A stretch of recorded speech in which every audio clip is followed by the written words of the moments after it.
ನಮೋ ತಸ್ಸ ಭಗವತು ವರಹತೋ ಸಮ್ಮ ಸಂಬುದ್ಧಸ್ಸ. ಎಲ್ಲ ನನ್ನ ತಮ್ಮ ಬಂಧುಗಳೇ, ಎಲ್ಲರಿಗೂ ನಮ್ಮ ಬುದ್ಧಯ ಜೈವಿ.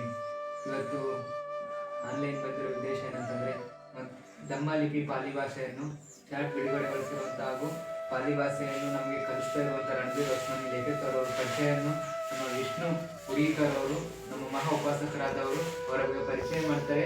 ಹಾಗೆ ಈ ಪಾಲಿ ದಮ್ಮಲಿಪಿ ಬಗ್ಗೆ ಅವರು ಸಂಪೂರ್ಣವಾಗಿ ಮಾಹಿತಿಯನ್ನು ಕೊಡ್ತಾರೆ. ಇದು ನಮಗೆ ಯಾಕೆ ಬೇಕು, ಯಾವ ಪಾಲಿ ಭಾಷೆ ಕಲಿತು ನಾವು ಮುಂದೆ ಏನು ಮಾಡಬೇಕು, ನಮ್ಮ ಜೀವನದಲ್ಲಿ ಹೇಗೆ ಅಳವಡಿಸ್ಕೋಬೇಕು, ಅಳವಡಿಸ್ಕೊಂಡ್ರೆ ನಮ್ಗೆ ಏನೆಲ್ಲ ಲಾಭ ಇದೆ ನನ್ನ ಸಂಪೂರ್ಣವಾಗಿ ಮಾಹಿತಿ ಕೊಡ್ತಾರೆ ನಮ್ಮ ವಿಷ್ಣು ಹುಡೀಕರ್ ಅವರು, ಮಹಾ ಉಪಾಸಕರಾದವರು.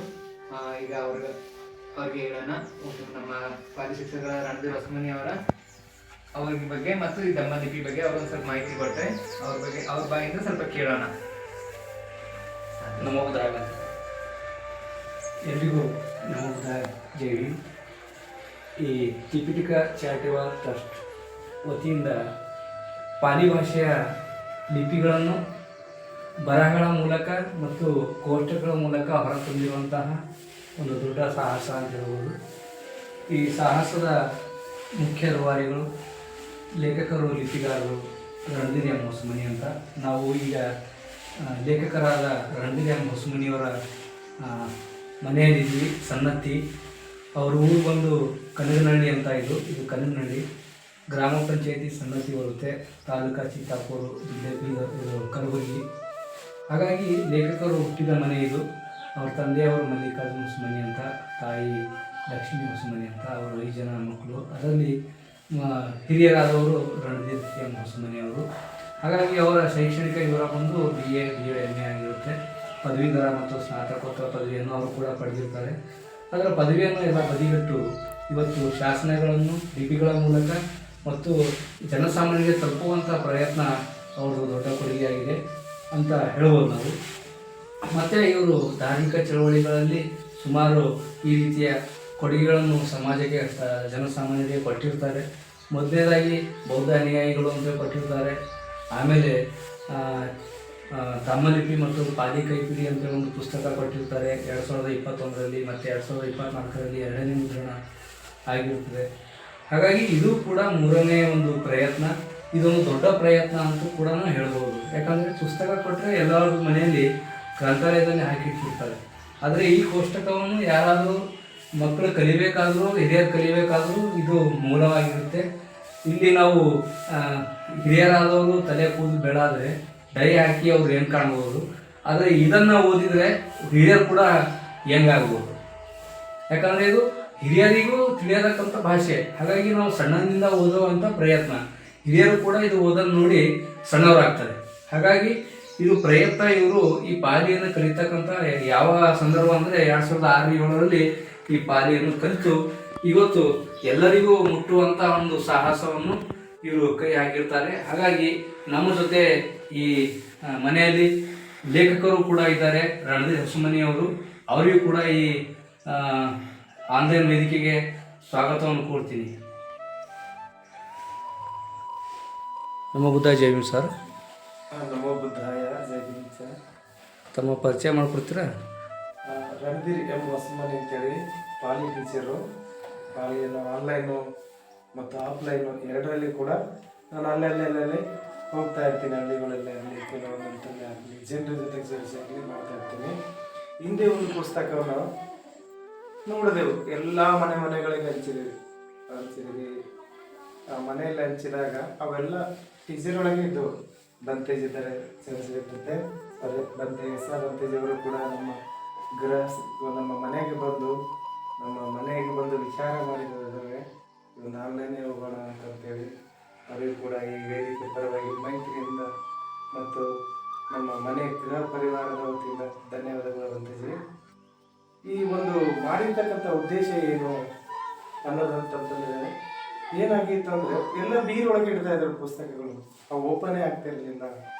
ಅದಕ್ಕಾಗಿ ಇದು ತೆರೆದ ಒಂದು ಸಾಹಿತ್ಯ ಆಗಬೇಕು. ಅಶೋಕ ಮಹಾರಾಜರು ಈಗಲೂ ಕೂಡ ತೆರೆದ ಒಂದು ಸಾಹಿತ್ಯ ಆಗಿ ಕೊಟ್ಟಿದ್ದಾರೆ. ಬಂಡೆ ಗಲ್ಲಿನ ಮೇಲೂ ಕೂಡ ಶಾಸನವನ್ನು ಕೆತ್ತಿಸಿದ್ದಾರೆ. ತೆರೆದ ಸಾಹಿತ್ಯ ಆಗಬೇಕಾಗಿತ್ತು ಅಂತಂದರೆ ಮನೆ ಒಳಗೆ ಈ ಥರ ಚಾಟುಗಳನ್ನು ಓಪನ್ ಆಗಿಡಬೇಕು ಅನ್ನೋ ಒಂದು ಹೊಳಿತು. ಆವಾಗ ಅವ್ರ ಮಕ್ಕಳು ಕೂಡ ನೋಡ್ತಾರೆ. ಅವ್ರ ಮಕ್ಕಳು ನೋಡಿದ್ರಿಂದ ಅವರಿಗೆ ಒಂದಾದ ಪ್ರಶ್ನೆ ಬಿಡ್ತದೆ, ಇಲ್ಲ ಇನ್ನೊಂದೇನಾಗುತ್ತೆ ಅಂತಂದ್ರೆ ನಾವು ಮೂರ್ತಿಗಾಗಿ ಅಂಟಿಕೊಂಡಿದ್ದೀವಿ. ಅದಕ್ಕಾಗಿ ಮೂರ್ತಿ ರೂಪದಲ್ಲಿ ಕೊಟ್ಟಾಗ ಇದಕ್ಕಾದ್ರೂ ಅಂಟಿಕೊಂಡಿರೋ ವಿಚಾರಗಳನ್ನು ತಿಳಿಸ್ತಾರಂತ ಅಂತೇಳಿ. ಯಾಕಂದ್ರೆ ಸಾಹಿತ್ಯವನ್ನು ಬಿಟ್ಟಿದ್ದೀವಿ, ಬಟ್ ಮೂರ್ತಿಯನ್ನು ಅಂಟಿಕೊಂಡಿದ್ದೀವಿ. ಅದಕ್ಕಾಗಿ ಮೂರ್ತಿ ಒಳಗೆ ಸಾಹಿತ್ಯವನ್ನು ಕೊಟ್ಟಾಗ ತನ್ನ ತಾನೇ ಅವರು ಅರ್ಥ ಮಾಡ್ಕೊಳ್ಬಹುದು ಅಂತೇಳಿ ಮೊದಲನೇದಾಗಿ ಫಸ್ಟ್ ಈ ಚಾರ್ಟ್ ಅನ್ನು ಮಾಡಿದೆ. ಎಲ್ಲ ಏನಿಲ್ಲ ಅಕ್ಷರಗಳು, ಕನ್ನಡ ಅಕ್ಷರಗಳು ಯಾವ ರೀತಿಯಾಗಿದ್ದಾವೆ, ಪಾಲಿ ಅಕ್ಷರಗಳು, ಇಂಗ್ಲಿಷ್ ಅಕ್ಷರಗಳು ಮತ್ತು ಹಿಂದಿ, ಈ 3 ಭಾಷೆಯನ್ನ ದಮ್ಮ ಲಿಪಿಯಲ್ಲಿ ಅನುವಾದ ಮಾಡಿರ್ತಕ್ಕಂಥದ್ದು ಇದು ಮೊದಲನೇದಾಗ್ತದೆ. ಯಾಕಂತಂದ್ರೆ ಮೊದಲು ನಾವು 41 ಅಕ್ಷರಗಳು ಬಂದಾಗ ಮುಂದಿನ ಅಕ್ಷರಗಳ ಪರಿಚಯ ಆಗ್ತದೆ. ಇಲ್ಲಿ ನಾನು ಸಂಖ್ಯೆಗಳು ಕೂಡ ಬಳಸಿದ್ದೀನಿ. ಸಂಖ್ಯೆಗಳು 1ರಿಂದ ಹಿಡಿದು ಸಂಖ್ಯೆಗಳನ್ನು ಬಳಸಿ 100, 500ಗೆ ಏನಂತೀವಿ, 1000ಗೆ ಯಾವ ರೀತಿಯಾಗಿ ಬರಿತೀವಿ ಅಂತ ಸಂಖ್ಯೆಗಳು ಕೂಡ ಬಳಸಿದ್ದೀನಿ. ಇದು ಮೊದಲನೇದಾಗಿ ಸಂಖ್ಯೆಗಳ ಪರಿಚಯ ಆಗ್ತದೆ. ಮುಂದುವರೆದು ಇದರ ಬಗ್ಗೆ ಗೊತ್ತಾಗ್ತದೆ 40 ಅಕ್ಷರಗಳನ್ನಾದ್ರೂ ಇದೆ ಅಂತದೆ. ಎರಡನೇದು ಏನಾಗ್ತದಂದ್ರೆ ಕಾಗುಣಿತಗಳು, ಗುಣಿತಾಕ್ಷರಗಳು ಅಂತ ಕರಿತೀವಿ. ಗುಣಿತಾಕ್ಷರಗಳಲ್ಲಿ ಕೂಡ ಏನ್ ಮಾಡಿದ್ದೀನಿ, ಎಲ್ಲ ಭಾಷೆಗಳನ್ನು ಕೊಟ್ಟಿರ್ತಕ್ಕಂಥ ಕನ್ನಡ ಮತ್ತು ಹಿಂದಿ, ಇಂಗ್ಲಿಷ್ ಇದು ಮೂಲ ಪಾಲಿಯಲ್ಲೇ ಪರಿಚಯ ಆಯಿತು. ಈ ಎರಡನ್ನು ಅರ್ಥ ಮಾಡ್ಕೊಂಡಿದ್ದೆ ಆಗಿತ್ತು ಅಂತಂದ್ರೆ ಅವ್ರು ಎಲ್ಲ ಶಾಸನಗಳನ್ನು ಓದ್ಬೋದು. ಅದಕ್ಕಾಗಿ ನಾನು ಮುಂದುವರೆದು ಏನ್ ಮಾಡ್ತಾ ಹೋಗ್ತೀನಿ ಅಂತಂದ್ರೆ ಈ ಎರಡನೇದು ನಾವು ನೋಡ್ತೀನಿ. ಮೂರನೇದು ಮುಂದುವರೆದು ಪದಗಳನ್ನು ಮಾಡಕ್ ಸ್ಟಾರ್ಟ್ ಮಾಡಿದೆ. ಪದಗಳು ಯಾವ ತರ, ಈಗ A for apple, B for ball already ಇದು ಅ ಅಂದ್ರೆ ಅರಸ, ಆ ಅಂದ್ರೆ ಇಲ್ಲಿ ಕನ್ನಡದಲ್ಲಿ ಮಾಡ್ತಾ ಹೋಗ್ರಿ. ಅದೇ ತರ ಪಾಲಿಯಲ್ಲಿ ಮಾಡಿದ್ರೆ ಹೆಂಗೆ ಅನ್ನೋದು ಯೋಚನೆ ಆಯ್ತು. ಅವಾಗ ಹ ಅಂದ್ರೆ ಹಗ್ಗಿ, ಈಗಲೂ ಕೂಡ ನಾವು ಆ ಪಾಲಿಯನ್ನೇ ಬಳಸ್ತೀವಿ, ಹಗ್ಗಿ ಅಂತೇಳಿ ಈ ತರ. ಮತ್ತೆ ಇನ್ನೊಂದು ನಾವು ನೋಡ್ತೀವಿ ಧನು, ಇಂಧನಂಗ್ ಅಂದ್ರೆ ಕಾಮನ ಬಿಲ್ಲಿ ಇಂಧನಂಗ್ ಅಂತ ಕರಿತೀವಿ. ಇಂದ್ರನ ಒಂದು ಬಿಲ್ಲು ಅಂತ ಹೋಲಿಕೆ ಮಾಡಕ್ ಹೋಗ್ತಾರೆ, ಅದನ್ನ ನೋಡಿದಾಗ ತದ್ಭವರು. ಅದೇ ತರನೇ ಈ ಎಲ್ಲಾ ಒಂದು ಎಲ್ಲಿವರೆಗೂ ಲವರೆಗೂ ಪರಿಚಯ ಮಾಡಿರ್ತಕ್ಕಂಥದ್ದು. ಇಲ್ಲಿ ಕೂಡ ನಾನು ಸಂಖ್ಯೆಗಳನ್ನ ಮೂಲೆಯಲ್ಲಿ ಸಂಖ್ಯೆಗಳನ್ನು ಕೊಟ್ಟಿನಿ. ಯಾಕಂದ್ರೆ ಸಂಖ್ಯೆ ಪರಿಚಯ ಆಗಲಿ ಇವರಿಗೆ ಅಂತೇಳಿ ಸಂಖ್ಯೆಗಳನ್ನು ಮಾಡಿದ್ದೀನಿ. ಇದಕ್ಕೆ ದಾನ ಮಾಡಿರ್ತಕ್ಕಂಥದ್ದು ಮಹಾಬೋಧಿ ಸೊಸೈಟಿ ಇದಕ್ಕೆ ದಾನವನ್ನು ಮಾಡ್ತದೆ. ಇದು ದಾನವನ್ನು ಕೊಟ್ಟಿರ್ತಕ್ಕಂಥದ್ದು ಮಹಾಬೋಧಿ ಸೊಸೈಟಿ. ಇದು ಕೂಡ ಎಲ್ಲ ಒಂದು ನಂತರ ನೋಡಿ ಈಗ ಎಷ್ಟು ಫಾಸ್ಟ್ ಇದೆ ಅಂದ್ರೆ ಮಕ್ಕಳುಗಳಿಗೆ ಪ್ರಾಣಿ ಪಕ್ಷಿಗಳಂದ್ರೆ ಬಹಳಷ್ಟು ಇಷ್ಟ. ಮಕ್ಕಳು ಕೂಡ, ನಾವು ಕೂಡ ಮಕ್ಕಳಂಗೆ, ಆ ಮಕ್ಕಳಿಗೆಲ್ಲ ಇದು ದೊಡ್ಡವರಿಗೆ ಕೂಡ. ಅದಕ್ಕಾಗಿ ಎಲ್ಲಾ ಬರ್ಡ್ಸ್ಗಳದ್ದು ಹಾಕಿದ್ದೀನಿ. ಟೋಟಲ್ ಬರ್ಡ್ಸ್ ಹಾಕಿದ್ರೆ ಚಾಟುಗಳು ಮನೆ ತುಂಬ ಸರಿ ಬೀಳಾರ್ದಷ್ಟು ಆಗ್ತದೆ ಅಂತೇಳಿ ಇದ್ರೊಳಗೆ ಸ್ವಲ್ಪ ಕೀಟಗಳನ್ನು ಕೂಡ ಸೇರಿಸಿದ್ದೀನಿ ಮತ್ತು ಪಕ್ಷಿಗಳು ಎರಡನ್ನು ಒಳಗೊಂಡಿರ್ತಕ್ಕಂಥ ಚಾಟ್. ಇದು ಏನಂತ ಕರಿತೀವಿ ನೋಡ್ರಿ, ಒಗ್ಗುಲಿ ಅಂದರೆ ಬಾವುಲಿ. ಇದಕ್ಕೆ ಈ ಚಾಟಿಗೆ ದಾನಿಗಳು ಯಾವುದಂತಂದರೆ SC ಕಂಪನಿ ಇದಕ್ಕೆ ದಾನವನ್ನು ಮಾಡಿರ್ತಕ್ಕಂಥದ್ದು. ಅದಕ್ಕೂ ಕೂಡ ಈ ವೇದಿಕೆ ಮೂಲಕ ಧನ್ಯವಾದಗಳನ್ನು ತಿಳಿಸ್ತೀನಿ. ಯಾಕಂದ್ರೆ ಇದು ದಾನ ಪರಮತಿ ದೊಡ್ಡ ಪರಮೆ. ಯಾಕಂತಂದ್ರೆ ನಾವೆಲ್ಲರಿಗೂ ಕೂಡ ಹಂಚಬೇಕಾಗಿತ್ತಂತಂದ್ರೆ, ಎಲ್ಲರಿಗೂ ಕೊಡ್ಬೇಕಾಗಿತ್ತಂತಂದ್ರೆ, ನಮ್ಮ ಒಂದು ಸಾಹಿತ್ಯ ಬೆಳಿಬೇಕಾಗಿತ್ತಂದ್ರೆ ದಾನ ಬಹಳಷ್ಟು ಮುಖ್ಯವಾಗಿರ್ತಕ್ಕಂಥದ್ದು. ಆ ನಂತರ ನೋಡ್ರಿ ಫ್ಲವರ್ಸ್ಗಳದ್ದು ಗೊತ್ತಾಯ್ತು. ಹೂಗಳ ಹೆಸರು ಕೂಡ ಮಾಡಿದ್ವಿ. ಎಲ್ಲನ ಕೊಟ್ಟಾಗ ಮತ್ತೆ ಚಾಟ್ಗಳು ಜಾಸ್ತಿ. ಹೂಗಳು, ಬಣ್ಣಗಳು, ಈ ಮಕ್ಕಳಿಗೆ ಹೂಗಳು ಮತ್ತು ಬಣ್ಣಗಳು. ನೋಡ್ರಿ ಈ ಬಣ್ಣಗಳಲ್ಲಿ ಹೆಸರುಗಳು ಕೂಡ ಅರುಣ ಅಂತಂತಂದ್ರೆ ನಾವು ತಿಳಿ ಕೆಂಪು ಅಂತ ಕರಿತೀವಿ. ಅದೇ ತರ ಹೂಗಳ ಹೆಸರುಗಳು ಕೊಡ್ತೇವೆ. ಗಂಧ ಪುಪ್ಪು ಅಂದ್ರೆ ಶ್ರೀಗಂಧ ಹೂವು, ಇದು ಗಂಧ ಪುಪ್ಪು. ಈಗಲೂ ಕೂಡ ಗಂಧ ಅಂತ ಕನ್ನಡ ಕರಿತೀವಿ. ಇದು ಇರ್ತಕ್ಕಂಥದ್ದು. ನೆಕ್ಸ್ಟ್ ಮುಂದುವರೆದು ಏನಿದೆ ಅಂತಂದ್ರೆ ಅಲ್ಲಿಗೆ ಹೋಯ್ತು, ಹೂಗಳಾಯ್ತು, ಪ್ರಾಣಿಗಳಾಯ್ತು, ಪಕ್ಷಿಗಳಾಯ್ತು. ಈ ಪ್ರಾಣಿಗಳ ಬಗ್ಗೆ ಆಮೇಲೆ ಪರಿಚಯ ಮಾಡ್ತೀನಿ. ಈಗ ವೆಜಿಟೇಬಲ್, ದಿನನಿತ್ಯ ತರಕಾರಿಗಳು. ಈ ತರಕಾರಿಗಳು ಬಳಕೆ ಮಾಡ್ತಾ ಮಕ್ಕಳು ಮನೆಯಲ್ಲಿ ನೋಡ್ತಾ ಪಾಲಿಯಲ್ಲಿ ಅಮ್ಮ ಏನು ಮಾಡಿದಿ ನೀನು, ಹೌದಾ, ಏನು ಮಾಡಿದಿ, ನಮಗೆ ಬೆಂಡಿಕಾಯಿ ಮಾಡಿದ, ಓಹೋ ಅಂತಂತೇಳಿ ಕೊನೆಗೆ ಅದು ಕೂಡ ಪರಿಚಯ ಆಗಿರ್ತಕ್ಕಂಥದ್ದು. ಇದು ಯಾರು ಮಾಡಿರ್ತಕ್ಕಂಥದ್ದು ಅಂತಂದರೆ ನಮ್ಮ ವೆಂಕಟೇಶ್ ಸರ್ ಅವರು ಒಂದು ಮಾಡಿರ್ತಕ್ಕಂಥದ್ದು, ನಾಯ್ಕರ್ ಸರ್ ಅವರು. ಇದಕ್ಕೆ ದಾನವನ್ನು ಅವ್ರು ಮಾಡಿರ್ತಕ್ಕಂಥದ್ದು. ಇದಕ್ಕೆ ಅವ್ರಿಗೆ ಕೂಡ ಈ ವೇದಿಕೆ ಮೂಲಕ ನಾನು ಕೃತಜ್ಞತೆಯನ್ನು ಹೇಳಕ್ಕೆ ಇಷ್ಟಪಡ್ತೀನಿ. ಈಗ ನೆಕ್ಸ್ಟ್ ಏನಪ್ಪ ಅಂದರೆ ಪ್ರಾಣಿಗಳು. ಈ ಪ್ರಾಣಿಗಳು ಮಕ್ಕಳಿಗೆ ಬಹಳ ಅಟ್ರಾಕ್ಟಿವ್ ಆಗಿ ಕಾಣ್ತಕ್ಕಂಥದ್ದು. ಮಕ್ಕಳಿಗಾಗಲಿ ಕಲಿಕೆಗೆ ಪ್ರಾಣಿಗಳು. ಗದಬು ಅಂದರೆ ಕತ್ತೆ. ಈ ಮಕ್ಕಳು ಮಾತಾಡ್ತಾ ಏನು ಮಾಡ್ತಾ ಹೋಗ್ತಾರೆ ಅಂತಂತಂದರೆ ಪ್ರಾಣಿಗಳಲ್ಲಿ ಪಾಲಿ ಕೂಡ ಬೆಳೆಸ್ಬೋದು, ದಿನನಿತ್ಯದ ಒಂದು ಹಾಕ್ಬೋದು ಅನ್ನೋ ಒಂದು ಉದ್ದೇಶಕ್ಕಾಗಿ ನಾನು ಇದು ಮಾಡಿರ್ತಕ್ಕಂಥದ್ದು. ಇದಕ್ಕೆ ಕೆಲವೊಂದು ಭಾಳಷ್ಟು ಸಹಕಾರ ಬೇಕಾಗಿದೆ ಸ್ವಲ್ಪ ಇದಕ್ಕೊಂದು, ಅದಕ್ಕಾಗಿ ಒಂದು ಸ್ವಲ್ಪ ಗ್ಯಾಪನ್ನು ಇಟ್ಟಿದ್ದೀವಿ ಪ್ರಾಣಿಗಳು, ಬಟ್ ಅದು ಪ್ರಿಂಟ್ ಆಗಿದೆ. ಈಗ ನೆಕ್ಸ್ಟು ಇದೊಂದು ಏನಪ್ಪ ಅಂತಂದರೆ ದೇಹದ ಭಾಗಗಳು. ಯಾವ ದೇಹದ ಭಾಗಗಳು ಬಲ್ಲ ಪಾರ್ಟ್ಸ್ಗಳು, ಎಲ್ಲ ಪಾರ್ಟ್ಸ್ಗಳು ಇದರೊಳಗೆ ಹಾಕಿರ್ತಕ್ಕಂಥದ್ದು ಪಾರ್ಟ್ಸ್ಗಳು. ಈಗ ನೋಡ್ರಿ, ಈಗ ನೆಕ್ಸ್ಟ್ ಐ ಇರ್ತಕ್ಕಂಥದ್ದು ದೇಹದ ಭಾಗಗಳು ಅಂತೇಳಿ, ದೇಹದ ಭಾಗಗಳಲ್ಲಿ ಎಲ್ಲ ಇರ್ತಕ್ಕಂಥದ್ದು. ಅದಕ್ಕಾಗಿ ನಾವು ಮಾಡಿರ್ತಕ್ಕಂಥದ್ದು ಏನಂತಂದರೆ ಇದರಿಂದ ನಮ್ಗೆ ಆಗ್ತಕ್ಕಂಥ ಒಂದು ಏನು ಉಪಯುಕ್ತ ಪಾಲಿ, ಎಲ್ಲರ ಮನೆಯಲ್ಲಿ ಪಾಲಿ ಇರಲಿ ಅನ್ನೋ ಒಂದು ಗುರಿಯನ್ನು ಇಟ್ಕೊಂಡು ನಾನು ಇದು ಮಾಡಿದ್ದೀನಿ. ಇವತ್ತಿನ ದಿನ ಬಂತೇಜಿಯವರಿದ್ದಾರೆ. ಬಂತೇಜಿಯವರು ಇದರ ಬಗ್ಗೆ ಒಂದು ಸವಿಸ್ತಾರವಾಗಿ ಕೊಡಬೇಕಾಗಿ ಅವರಲ್ಲಿ ವಿನಂತಿ.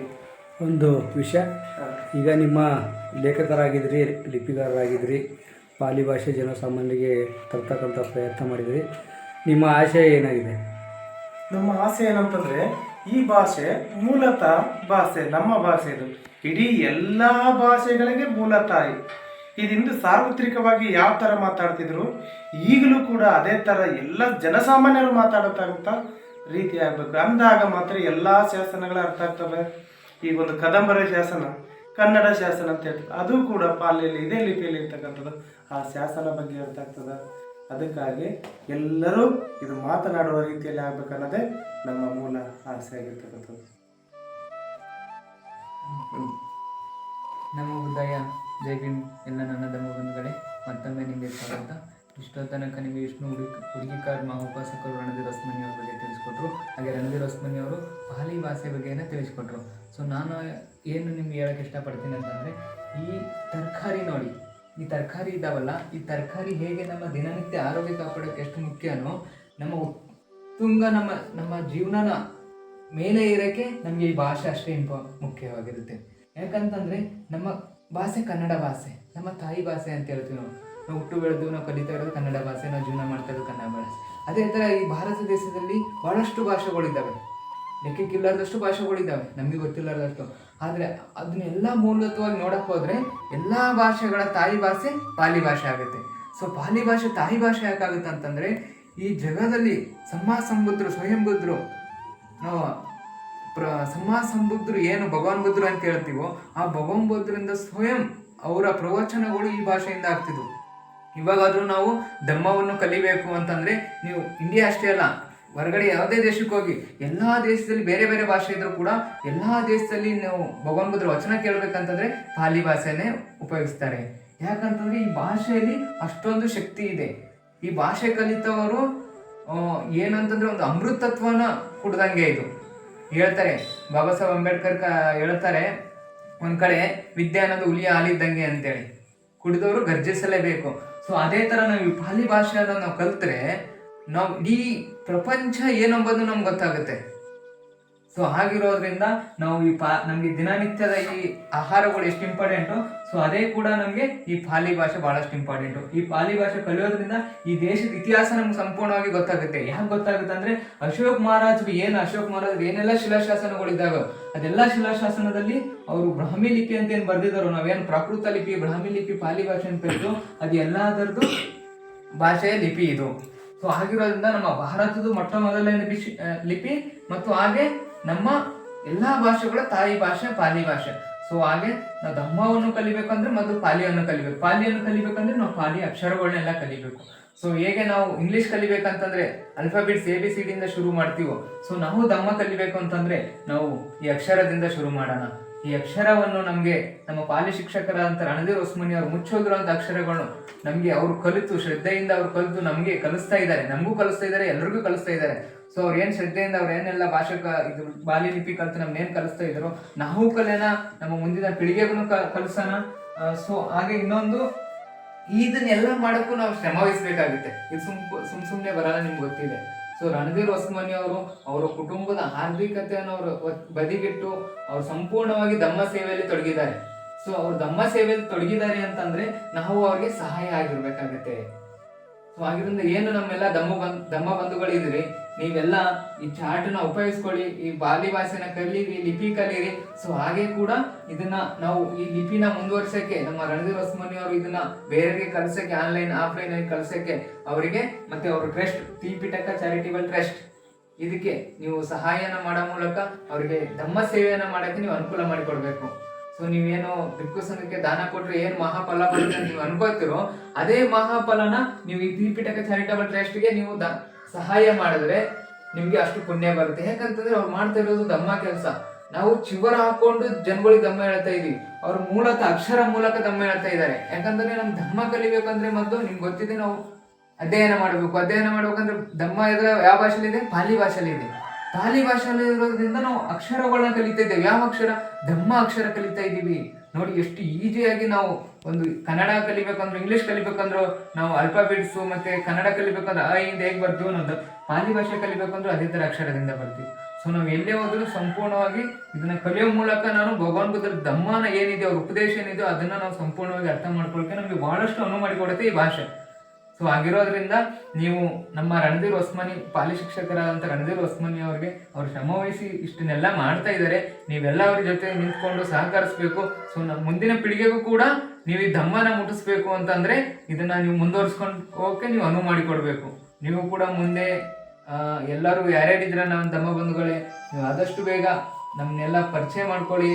ಬನ್ನಿ, ರಣಧೀರ್ ಹೊಸಮನಿ ಅವ್ರ ಹತ್ರ ಬನ್ನಿ, ಸನ್ನತಿಗೆ ಬನ್ನಿ, ಅಶೋಕ್ ಶಿಲಾಶಾಸನ ನೋಡಿ.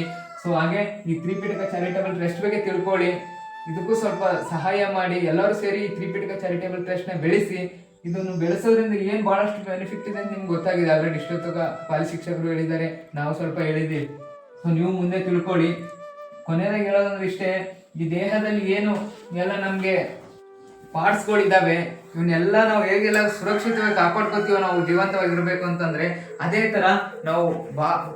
ತರ ಭಗವಾನ್ ಬುದ್ಧರ ಧಮ್ಮನ ಉಳಿಸ್ಬೇಕು ಅಂತಂದ್ರೆ ಈ ಲಿಪಿನ ನಾವು ಉಳಿಸ್ಬೇಕಾಗಿದೆ. ಈ ಲಿಪಿ ಉಳಿಸೋ ಮೂಲಕ ನಾವು ಅಶೋಕ್ ಶಾಸನ ಉಳಿಸ್ತೀವಿ, ಭಗವಾನ್ ಬುದ್ಧರ ಧಮ್ಮನೂ ನಾವು ಉಳಿಸ್ತೀವಿ. ಧಮ್ಮನ ಉಳಿಸೋಣ, ಹಾಗೆ ಧಮ್ಮದಲ್ಲಿ ನಾವು ಬೆಳೆ ಕೆಲಸನೂ ಮಾಡೋಣ. ಸೊ ಆಗಿರೋದ್ರಿಂದ ಈ ದೇಹದಲ್ಲಿ ಏನು ಎಲ್ಲ ಪಾರ್ಟ್ಸ್ಗಳು ನಮ್ಗೆ ಎಷ್ಟು ಇಂಪಾರ್ಟೆಂಟು, ಈ ಲಿಪಿ ಕೂಡ ನಮ್ಗೆ ಅಷ್ಟೇ ಇಂಪಾರ್ಟೆಂಟು. ಇದನ್ನ ಬೆಳೆಸೋ ಕೆಲಸ ಮಾಡೋಣ. ಎಲ್ಲರೂ ಕೈ ಜೋಡಿಸ್ಬೇಕಂತ ನಾನು ಕೇಳ್ಕೊತೀನಿ. ಎಲ್ಲರೂ ಕೈ ಜೋಡಿಸಿ ಈ ಧಮ್ಮ ಲಿಪಿನ ಹೀಗೆ ಮುಂದುವರಿಯೋಣ, ನಾವು ಕಲಿಯೋಣ, ಎಲ್ಲರಿಗೂ ಕಲಿಸೋಣ. ಇಲ್ಲಿಗೆ ನಾನು ಮಾತು ಮುಗಿಸ್ತೀನಿ. ಎಲ್ಲರಿಗೂ ನಮ್ಮ ಬುದ್ಧಯ ಜೈ ಭೀಮ್. ಇವರಿಗೆ ಬೌದ್ಧ ಧರ್ಮದ ಪೂಜನೀಯ ಭಿಕ್ಷುಗಳಾದ ಎಸ್ ಆರ್ ಬಂತಿಜಿಯವರು ಒಳ್ಳೆಯ ಮಾಹಿತಿ ನೀಡಿದ್ದಾರೆ. ಈ ಧಮ್ಮ ಬೆಳೆಯಬೇಕಾದ್ರೆ ದಾನದಿಂದ ಬೆಳಿಬೇಕು ಅಂತ ಒಂದು ಮಾತು ಕೂಡ ಇಲ್ಲಿ ಹೇಳಿದ್ದಾರೆ. ಹಾಗೂ ಲೇಖಕರು ಕೂಡ ತಮಗೆ ಪರಿಚಯ ಮಾಡಿದ್ದಾರೆ, ಲೇಖಕರ ವಿವರಣೆ ಕೂಡ ಕೊಟ್ಟಿದ್ದಾರೆ. ಲಿಪಿಗಳು ಯಾವ ಥರ ಅಂದರೆ, ನಾವು ಇಂದು ರಾಜರಾಗ್ತೀವಿ ಅಂತಂದರೆ ದುಡ್ಡು ಸಂಪತ್ತು ಗಳಿಸಬೇಕಾಗುತ್ತೆ, ಆದರೆ ಈ ಭಾಷೆ ಕಲಿತರೆ ನಾವು ರಾಜರು ಅಂತೇಳಿ ಹೇಳ್ಬೋದು ಅಂತೀವಿ. ಹಾಗಾಗಿ ತ್ರಿಪಿಟಕವನ್ನು ಈ ಪಾಲಿ ಭಾಷೆಯಲ್ಲೇ ವ್ಯಕ್ತಪಡಿಸಿದ್ದಾರೆ. ಈ ತ್ರಿಪಿಟಕವನ್ನು ಅಧ್ಯಯನ ಮಾಡ್ತಕ್ಕಂಥ ಸರಳ ಮಾರ್ಗ ಯಾವುದು ಅಂದರೆ ಈ ಭಾಷೆಯನ್ನು ಕಲಿಬೇಕು ಅಂತ ಬಂತೀಜಿ ಹೇಳಿದರು. ಹಾಗಾಗಿ ಈ ಭಾಷೆಯನ್ನು ಕಲಿತಾಗ ನಾವು ಯಾವ ಭಾಷೆಯನ್ನು ಓದ್ತಕ್ಕಂಥ ಪ್ರಯತ್ನದಲ್ಲಿ ನಾವು ಇರಲ್ಲ. ನಮ್ಮ ಮೂಲ ಭಾಷೆಯನ್ನು ಕಲಿತು ನಮ್ಮ ಮೂಲ ಇತಿಹಾಸವನ್ನು ತಿಳ್ಕೊಳ್ಳುವಂಥ ಪ್ರಯತ್ನ ಇದು ಪ್ರಥಮ ಪ್ರಯತ್ನ ನಿಮ್ಮದು ರಣಧೀರ್ ಹೊಸಮನಿ ಅವರು. ಹಾಗಾಗಿ ಈ ಮೂಲ ಇತಿಹಾಸವನ್ನು ನಾವು ಮುಂದೆ ಹೆಚ್ಚಾಗಿ ಕಲಿಯೋಣ. ಈ ತ್ರಿಪಿಟಕ ಚಾರಿಟೇಬಲ್ ಟ್ರಸ್ಟ್ಗೆ ಸಹಾಯ ಮತ್ತು ಸಹಕಾರ ಮತ್ತು ಧಮ್ಮ ಬೆಳೆಯೋಕ್ಕೆ ನಮ್ಮ ಧಮ್ಮದಾನವೂ ಕೂಡ ಸಹಕಾರ. ಈ ತ್ರಿಪಿಟಕ ಚಾರಿಟೇಬಲ್ ಟ್ರಸ್ಟು ಮತ್ತು ನಿಮ್ಮ ಬರವಣಿಗೆ ಇದೇ ರೀತಿ ಮುಂದುವರಿಲಿ ಅಂತ ಹಾರೈಸುತ್ತಾ, ಈ ಸನ್ನತಿ ಗ್ರಾಮ ಮತ್ತು ಕರಿನಡಿ ಗ್ರಾಮದಲ್ಲಿ ನಾವು ಸೇರಿರ್ತಕ್ಕಂಥದ್ದು ನಿಮ್ಮ ಮನೆಗೆ ನಮಗೆ ಸ್ವಾಗತ ಮಾಡಿದಿರಿ. ತಮಗೆಲ್ಲ ಧನ್ಯವಾದ ಹೇಳ್ತಾ ಇಲ್ಲಿ ನೋಡ್ತಕ್ಕಂಥ ಧಮ್ಮ ಮಿತ್ರರಿಗೆ ನನ್ನ ಜೈ ಭೀಮ್, ನಮ್ಮ ಬುದ್ಧಾಯ. ಸಾಧು ಸಾಧು.